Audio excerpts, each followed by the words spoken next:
I am here with one of the most inspirational people in my life. He has run a lot of marathons, climbed many mountains, and is the most generous person I know. Please welcome my uncle, Pat Mahady. Thanks for being with us today, Pat. So when did you discover that climbing and hiking were passions of yours? That passion began when I was an undergraduate here at William Patterson. I was enrolled in an orienteering course, and part of our final grade for that course was to race through the woods and find various checkpoints. And we had to follow a topographical map, and I was in a group of 4, and I was pretty much the only person who could follow the map and find all the checkpoints. So it came very easily and naturally to me, and I just kind of caught on and started to explore it more and more, and started to investigate it, and then it became a passion.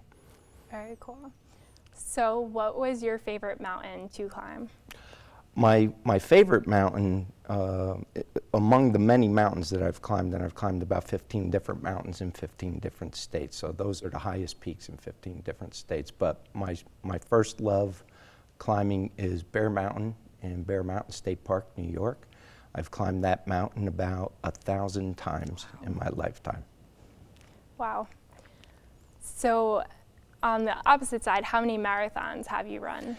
I started out doing triathlons when I was a little bit younger, and I guess as I aged, I had to change my focus a little bit, and I started running marathons probably a little later in life than most people. And to date, counting the 4 that I ran this year, I've run about 40 marathons. Wow. So how much training do you do before a marathon? That's a good question, because I enjoy training so much that I never really get out of shape.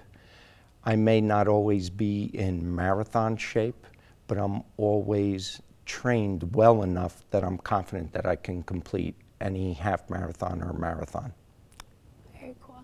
So I heard that your last marathon ended unexpectedly. Can you briefly tell us what happened? Yes. I ran the Mohawk Marathon, which runs along the Hudson River from Schenectady to downtown Albany. And because of the years of training and the wear and tear on my body, I have a laxity in my left shoulder. And because of the gait that I was running with, I dislocated my left shoulder at about mile 19, and I was having a very good race. And could not pop it back in to place, which I can normally do.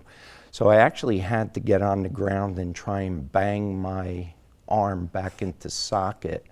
And by the time I got it back into socket, I was in a little bit of discomfort and pain. And I guess being older, the paramedics came rushing up and thought there was something else wrong with me. And I had to describe that I was just popping my shoulder back into place, and that I was okay to finish the race. And so I wound up power walking the last 7 miles to finish that race.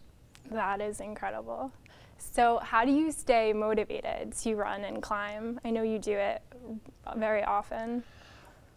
The motivation, I think, just comes out of love for what I do. I enjoy being in the woods. I enjoy everything about it. I'm in tune when I'm out there. I can hear things and smell things and see things that most people cannot. And I just enjoy the challenge of it. So the motivation just comes from the love of it. Very cool.